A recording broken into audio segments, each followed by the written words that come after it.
हमें अपना नाम बताइए कि आपका क्या नाम है।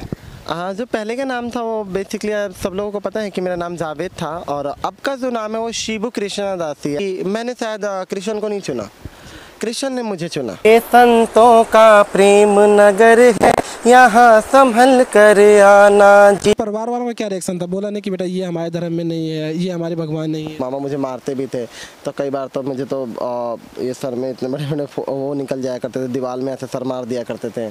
मैं मांस नहीं खाता था तो मुझे मारते थे, क्योंकि मुझे मांस अच्छा ही नहीं लगता था। ये मतलब पहले से बचपन से नहीं खाते? नहीं, ऐसा नहीं, ऐसा नहीं, पहले सब कुछ खा रखा है। अभी मैं झूठ नहीं बोलूँगा, क्योंकि गंगा किनारे बैठा हूँ। आप देखोगे जैसे मैंने कपड़े पीला है तो इनका भी पीला होगा, वाइट है तो इनका भी वाइट। अच्छा, मैचिंग पहन? हम लोग मैचिंग लगा के पहनते हैं। मुस्लिम रीति रिवाज होते हैं, चाहे रोज़ा रखना, चाहे नमाज पढ़ना, ये सब चीज़ें फॉलो करते हैं? पहला दिशा बनो प्रभु, हनुमंत सी भक्ति हो, गाओ भजन में झूम। जब धर्म परिवर्तन होता है तो अधिकांश केसेस में ये पाया जाता है या लोग ये मानते हैं कि इसका ब्रेन वॉश किया।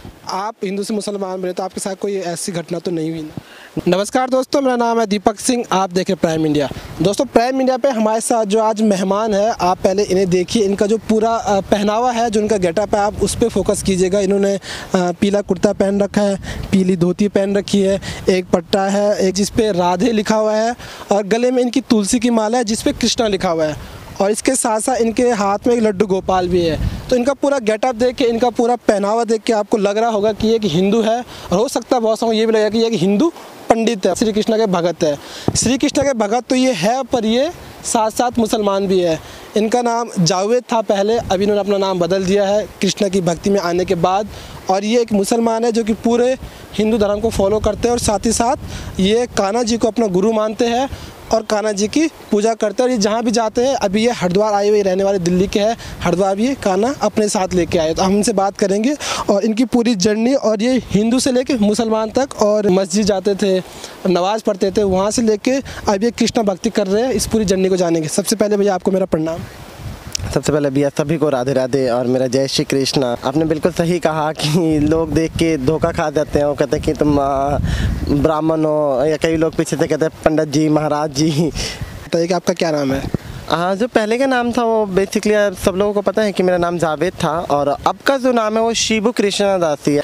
काफ़ी लोग इस चीज़ के लिए बोल रहे हैं कि आपने दास लगाया, दास लगाना चाहिए था, दासी क्यों लगाया। तो ये एक भाव है मेरा, मैंने लगा लिया।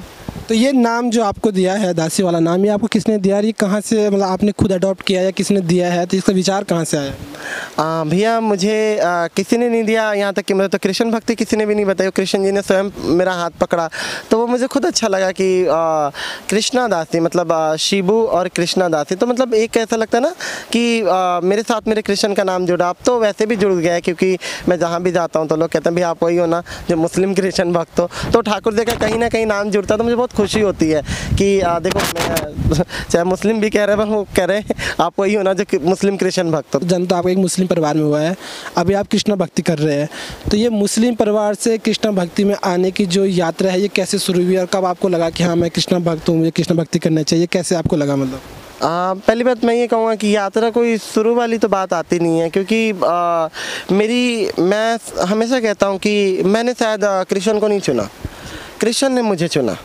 क्योंकि उनकी जो करुणा नज़र है वो मेरे ऊपर हुई। मैं एक कंपनी में काम करता था, तो वहाँ पे क्या होता था कि एक पन्नी आया करती थी कृष्णा पन्नी के नाम से, तो पैकिंग का काम होता है, जैसे थैली वगैरह पैक करते हैं, चने वगैरह, बिस्किट वगैरह, तो उसका काम था। तो वहाँ पे मैं छोटा सा था, काम पे लगा हुआ था, और वहाँ पे वो लगता था छोटी सी कृष्ण जी की जो छवि थी ना, वो मुझे ऐसा लग रहा कि मुझे देख रही है। तो मैंने वो चिट को वहाँ से उखाड़ा, और उखाड़ने के बाद मैं अपने साथ डेली ले जाता, डेली ले जाता, और धीरे धीरे इस चीज़ को बढ़ता गया। मुझे पता नहीं कृष्ण कौन है, तो धीरे धीरे मुझे पता लगा कि ये कृष्ण जी हैं। फिर लोगों ने धीरे धीरे बताना स्टार्ट करा कि अरे वृंदावन में है। मैंने कहा चलो भाई वृंदावन मैं भी तो देखूं, वृंदावन दिखता कैसा। जो कृष्ण नाम के रस को चखा उसको पता है कि वो कितना आनंदमय है, शब्दों में बयान नहीं करा जा सकता। तो जब आपको ये कृष्ण की भक्ति का एहसास हुआ, तब आपकी उम्र कितनी रही होगी लगभग? मेरी एज मैं 11 साल में दिल्ली आया था, उस समय पे मेरी एज 12 साल की। तो जब आपको एहसास हुआ होगा, फिर आपने कृष्ण की फ़ोटो लेके घूमने लगे, कृष्ण भक्ति करने लगे, चूँकि आप मुस्लिम परिवार से थे तब, तो फिर परिवार वालों का क्या रिएक्शन था? बोला नहीं कि बेटा ये हमारे धर्म में नहीं है, ये हमारे भगवान नहीं है? नहीं एक्चुअली मुझे मामा मारते भी थे बहुत ज़्यादा। हाँ, क्योंकि मैं नानी जाने के बाद मेरे मामा मामी ही दिल्ली लेकर आए, तो मामा मुझे मारते भी थे। तो कई बार तो मुझे तो ये सर में इतने बड़े बड़े वो निकल जाया करते थे, दीवार में ऐसे सर मार दिया करते थे। धीरे धीरे मुझे बहुत परेशानी होने लग गई। ज़बरदस्ती मैं मांस नहीं खाता था तो मुझे मारते थे, क्योंकि मुझे मांस अच्छा ही नहीं लगता था। ये मतलब पहले से बचपन से नहीं खाते थे? नहीं नहीं नहीं, ऐसा नहीं, मैं पहले सब कुछ खा रखा है। अभी मैं झूठ नहीं बोलूँगा, क्योंकि गंगा किनारे बैठा हूँ। तो पहले आप मांस वगैरह सब खाते थे? खाता था मैं। तो फिर ये कब से बंद हुआ मांस वगैरह? जब कृष्ण जी से एक लोह सी लगने लग गई ना, जब उनसे वो प्रेम वाली बातें होने लगी, तो वो फिर अपने आप मतलब घिन सी आने लगी उसको देखकर। मतलब जैसे आमलेट बनता था तो उसकी बदबू नहीं सहा जाता था, ये क्या हो रहा है मुझे खुद नहीं पता लगता था। मैं कहा मैं नहीं खाऊंगा फिर ऐसा। फिर उसके बाद से मैंने फैसला लिया कि नहीं, मुझे अब अलग होना है। मेरी एज उस टाइम पे वही 13 साल के या 12-13 साल के आसपास की होगी। तो अभी आप परिवार से अलग रहते हैं? मैं उस टाइम से अलग हो गया। अलग होने के बाद धीरे धीरे मामा मामी अपने आप ही चले गए। मेरे बहुत उस टाइम मामा ने बहुत परेशान करा उस टाइम पे, बोला बाला। फिर उसके बाद से धीरे धीरे अपने आप ही वो लोग यहाँ से दिल्ली छोड़ दिए, पर मैं यहीं रह गया और अपनी भक्ति करने लग गया। फिर आस पड़ोस के लोग मुझे दुखी करने लग गए। वो लोग जो वैसे थे, कोई पकड़ के ऊपर ले जाया करता था। आस पड़ोस के किस धर्म के लोग, हिंदू या मुसलमान? नहीं, जो मुस्लिम थे काफ़ी लोग तो कुछ नहीं कहते थे। मैं देखो सब एक जैसे नहीं होते। अच्छा, जब आपने मतलब कृष्ण भक्ति शुरू की है तब आप इतने पॉपुलर नहीं थे। सिर्फ एक जो विरोध आपका कर रहे थे उनका एक दायरा था, आसपास के लोग थे, एक सीमित दायरा था। लेकिन अब तो आप वायरल भी चले गए। पूरे देश के लोगों को पता है कि ये जो मुसलमान लड़का है ये कान्हा को लेके घूम रहा है, मतलब हिंदू धर्म को फॉलो कर रहा है, हिंदू रीति रिवाज को फॉलो कर रहा है, हिंदू भगवान को मान रहा है। अब जो पूरे देश के मुस्लिम लोग हैं उनका क्या रिएक्शन है? सपोर्ट करने वाले कम है, विरोध करने वाले ज़्यादा है। आपको तो पता ही है कि सनातन से सपोर्ट करने में कम, विरोध में ज़्यादा है। तो उसने कमेंट कर रखा था कि बिजनेस फॉर भक्ति। तो मैं देखने के बाद मैंने एक चीज़ देखा क्या कि उसने एक ने कमेंट कर रखा था और 6 लोगों ने उसकी रिप्लाई दे रखी थी कि तुम्हें क्यों जलन हो रही है, तुम्हें क्यों। तो वो चीज़ अच्छा लगा कि देखो आज ठाकुर जी की ऐसी कृपा है। हाँ, कि कुछ सपोर्ट में भी आ रहे हैं।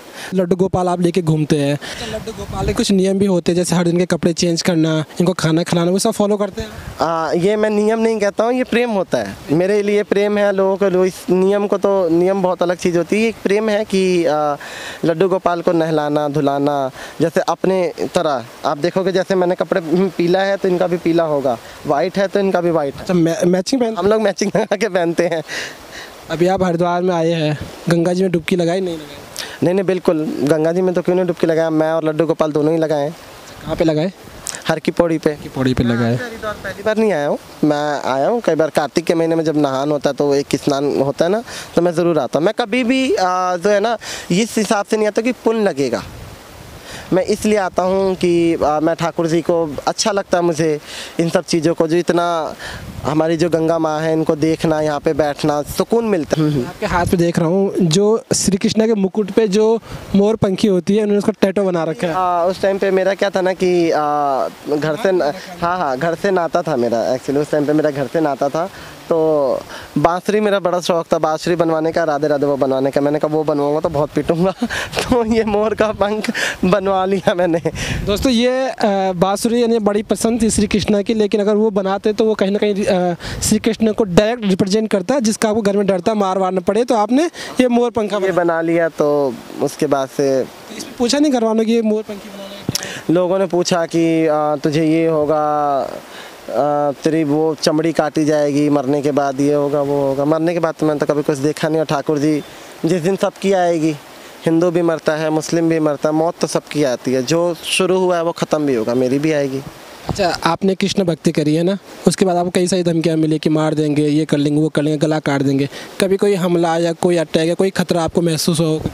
हाँ, मुझे हुआ ना एक बार। आपको पता है कि 2 लोग मुझे पकड़ के कैसे, मैंने बताया था अभी एक इंटरव्यू में कि 2 लोग मुझे पकड़ के थप्पड़ मारते हैं और मेरी माला झोली को यूँ पकड़ते हैं और गंदी गंदी मुझे गालियाँ बकते हैं कि तू अपने में क्यों नहीं जाता, ये क्या तूने ढोंग कर रखा है। अभी आप जो मुस्लिम रीति रिवाज होते हैं, चाहे रोज़ा रखना, चाहे नमाज़ पढ़ना, ये सब चीज़ें फॉलो करते हैं? नहीं, मैं अब नहीं करता हूँ। कोई मुस्लिम मिला जिसने आपको सपोर्ट किया हो या बोला हो चलो आपकी फ्रीडम है, आपकी आज़ादी है कि आप जिस धर्म को चाहो उसको अपनाओ या जिसकी चाहो उसकी पूजा करो? कोई मुस्लिम आज तक सपोर्ट में आया डायरेक्टली आपके साथ? नहीं, काफ़ी सारे लोग हैं। जो आए हैं और जो कहते भी हैं कि मेरे पास कई बार आएंगे, वो लोग बोलेंगे कि भाई यार तो अपने कान्हा जी से ये प्रार्थना कर दे। मेरे दोस्त हैं बेसिकली 5 6 7 दोस्त हैं। कह रहे कोई तुझे हाथ लगा के दिखा दे, तो कह रहा है भाई अपने कान्हा जी को बोलना मेरा ये काम हो जाए भाई प्लीज़। अभी एक उसका पासपोर्ट बनना था, उसको सऊदी जाना, तो कह रहा है भाई कान्हा जी से प्रार्थना करके मेरा पासपोर्ट में दिक्कत आ रही है बन जाए। और उसका मैंने कहा चल भाई बन जाएगा ज़रूर, कान्हा जी करेंगे, तो बन गया। जो लोग ये बोलते हैं कि हाँ अपनी कान्हा जी से प्रार्थना करो, हम तुम्हारे सपोर्ट में, वो मुस्लिम है, मुस्लिम ही है अभी भी। हाँ मुस्लिम है एक्चुअली, वो कोई बात नहीं। वो क्या, कई लोग तो ये कहते हैं भाई कोई बात नहीं बेटा, तेरा अपना है और तेरा जो पढ़े लिखे हैं और जिनके पास सब तरीके का वो है, बाकी तो आप गंवारों की तो कुछ कह ही नहीं सकते। भगवान कृष्ण से आप बहुत इम्प्रेस हुए, इनकी भक्ति में आए, उसके बाद आप कीर्तन भी करते हैं। कोई ऐसा संगीत, कोई ऐसा भजन जो आप श्री कृष्ण को डेडिकेट करना चाहते हो?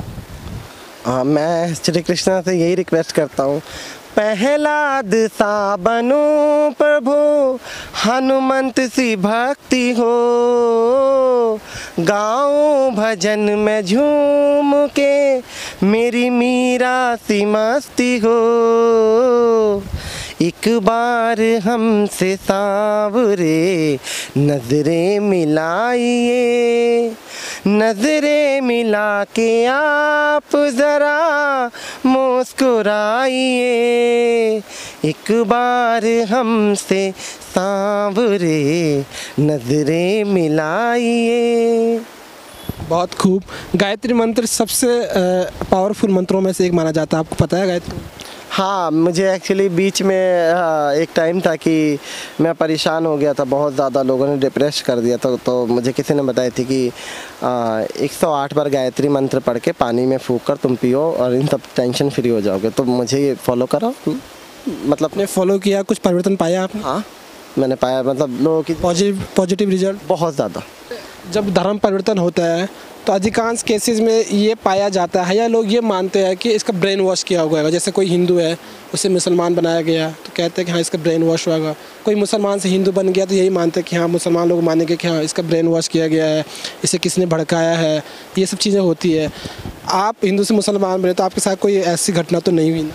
नहीं, मैं इस चीज़ का, मैं हाथ में लड्डू गोपाल है और साथ में गंगा मामा बह रही हैं, दोनों बहुत ही पवित्र हैं। और मुझे किसी की ब्रेन वॉश करने की ज़रूरत ही नहीं पड़ी।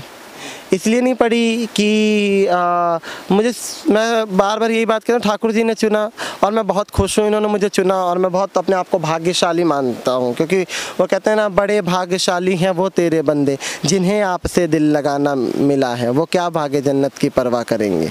और आखिरी में आप कुछ कहना चाहते हो, कोई मैसेज या कोई बात, कोई सजेशन, कोई प्रॉब्लम आप बताना चाहो? ये आखिरी मोमेंट है हमारे इंटरव्यू का। सभी को मैं यही कहूँगा कि राधा रानी सबके ऊपर कृपा बनाए रखे, ठाकुर जी और सनातन, और भी जो सनातन जगह है, सनातन जगह रहे ऐसी। और दूसरी बात ये कि सबसे मैं रिक्वेस्ट करूँगा कि मुझे अभी आप लोगों की हेल्प और सपोर्ट की बहुत ज़रूरत है, और मैं सबसे चाहूँगा कि मुझे सपोर्ट करें ताकि मेरा ब्रजवास हो जाए। बाकी मैंने एक ही गुहार लगाई, उसके बाद से मुझे कुछ नहीं चाहिए भैया, एक ब्रज में कुटिया ही बन जाए वही बहुत है। और मैं ये चीज़ कहना चाहूँगा कि सब लोग अच्छे अच्छे कमेंट करें और एक बार राधा नाम ज़रूर, राधा नाम की गूंज पूरे कमेंट में उठाएं, ताकि जो गलत कमेंट करने वाला भी आए तो उसके मन में एक बार राधा नाम आए। बहुत बहुत धन्यवाद दोस्तों। और आपको हमारे साथ ये भैया की वार्तालाप कैसी रही और भगवान श्री कृष्ण के लिए भक्ति आपको कैसी लगी, हमें कमेंट में बताइए। बहुत बहुत धन्यवाद आप सभी का, और कमेंट में एक बार राधे जरूर लिखिएगा। धन्यवाद।